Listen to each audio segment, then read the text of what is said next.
Hey, and welcome to the next podcast of Andy Collier-talks cricket memorabilia from down under. Today we've come to Craig Hawkins, a big collector of caps and whatever and everything else connected with cricket memorabilia, and we're just going to talk about a few things today that he's got which are special to him, and then another visit we're going to go around and look at the other bits and pieces. So have a go at that one. So here we go, Craig. So what have you got in front of us? Good day. We've got three caps. Good day. Welcome to Australia. Cheers, all the best to you. Yeah, that's No worries. fantastic view so far, I have to say. Got a few caps sitting in the collection here. The collection runs at over 1,000 caps, as I said to you. Yeah. I picked out three, and I picked out a floppy hat as well. I thought I'd talk to you about today. No, good. Lots of people, when they come to here, they look around, they go, "Oh, what's your favourite cap? Do you have a favourite cap?" Well, funnily enough, I actually do.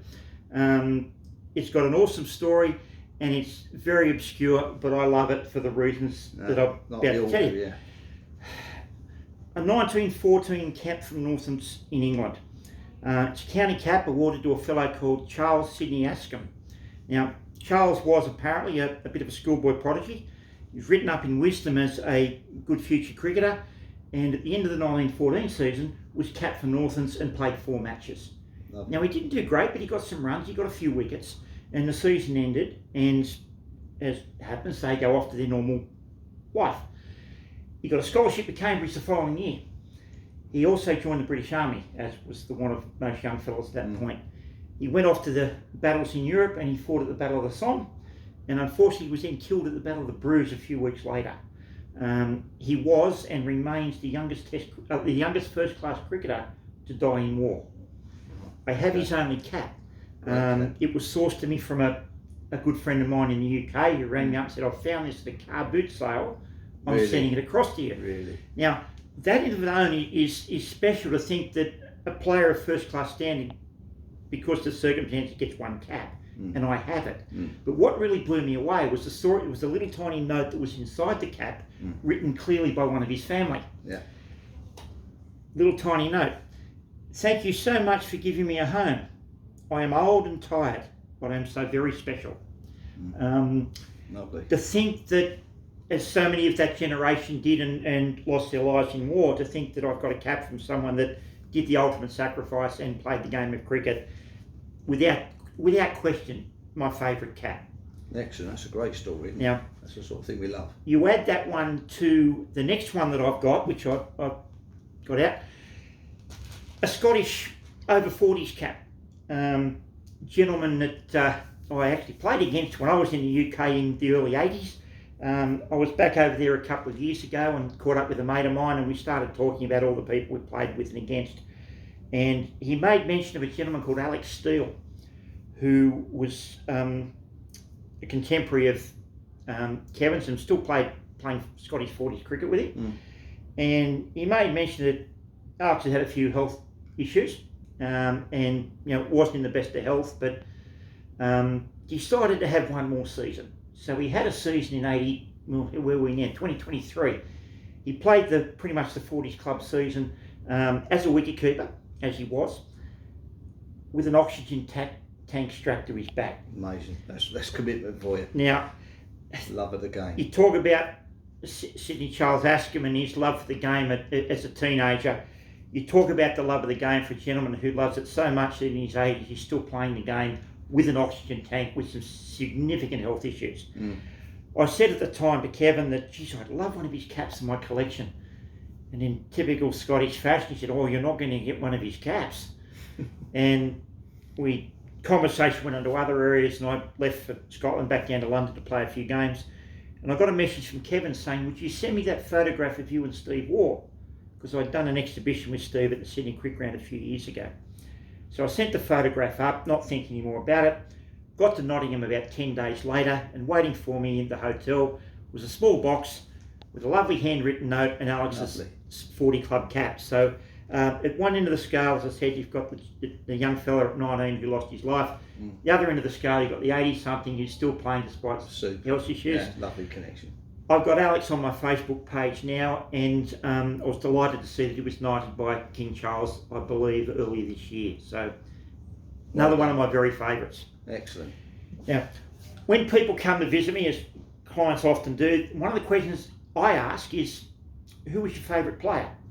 Now, sitting in Sydney, sitting in Australia, and having a generation of clients who grew up around the same time as me, most people decide that Doug Walters is the most favourite player.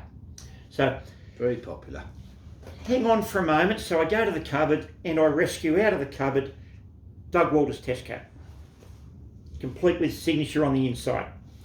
So this is where the fun starts, and I love it because I can say, would you like to hold it? Lovely. So you hand it over and people are literally, my goodness, I'm holding Doug Walters test cap. Then we have a little go. Would you like to put it on? What about that? I love to put it on. The amount of people who say, oh, I couldn't put it on. No, but I'll hold it. And we take a couple of photos, we take a couple of souvenirs. Doug Walters 50 years ago was one of the greatest cricketers in Australia at the time. Still one of the most famous and famed cricketers that we have.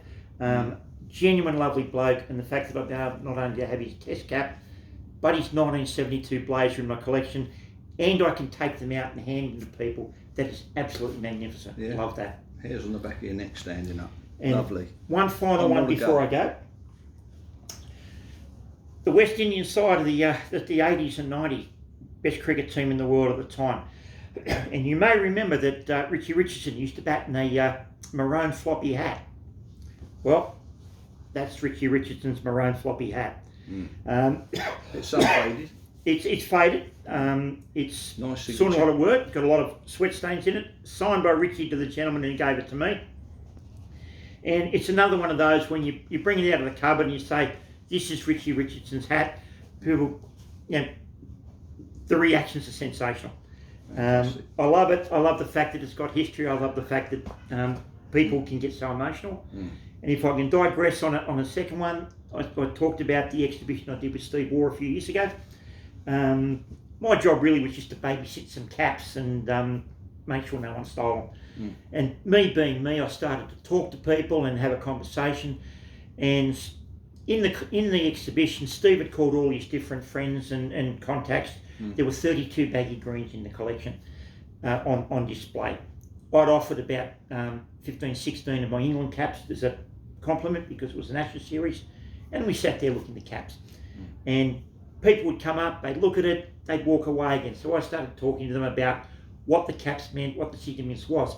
And I went up to an elderly gentleman and said, look, excuse me, sir, if you don't mind me asking, when was your first test match? In a beautiful English accent, he said to me, my first test match was 1948. My father took me to Lord's to see Bradman. I said, well, sir, I said, the 1948 cap that Bradman wore is just there in the cupboard. That would have been the very same cap that you saw walk out on the field when Bradman led his team out at Lord's. Excellent.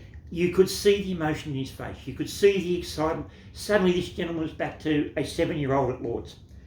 So to keep the conversation going, I said, who was your favourite English player? Or Sir Leonard Hutton, wonderful batsman. And I was able to point to Sir Leonard's cap and say, well, that's Sir Leonard Hutton's cap. What about Bob? Sir Freddie Truman. Oh, Freddie Truman, wonderful bowler. I was able to point to Freddie Truman's cap. Within about 5 minutes, this gentleman was so overcome with emotion he couldn't talk. Now, the fact that you can hand person or you can point to a humble piece of green cloth or blue cloth or whatever and say, here's a moment from your childhood, you can't beat it. No, and fantastic. That's part of the reason why the game's so awesome, is that everybody's got a first memory of cricket. Yeah. Everybody's got a first time that they saw a favourite player, they met a favourite player. And I've been very, very fortunate. I've been able to squirrel and bowerbird a whole lot of caps and items from various great players, hand them back and say, here's a memory for you. Fantastic, and what's the reaction? Memories of cricket is just fantastic, isn't it? Everything's got a memory. I've said so often that it's the best game in the world. It's full of the most wonderful people in the world. And to have something like this, which I'm very fortunate to have, and be able to bring those memories back is just sensational. Oh, fantastic. So long may it continue. Yeah, sure. If you're ever passing and you want to have a look me up, let me know, and you'd be more than welcome to come and have a sticky beat. Oh, right. There is only one condition: you've got to sign my visitor's book. Apart from that, you're very welcome. Fair enough there. Well, Craig, it's a great start to the few videos we're going to do here, hopefully, and I look forward to the next one. Look forward to it, and look forward to showing you around Sydney for the next few days as well. Fantastic. I thoroughly enjoyed it so far. Great. All the best. Cheers.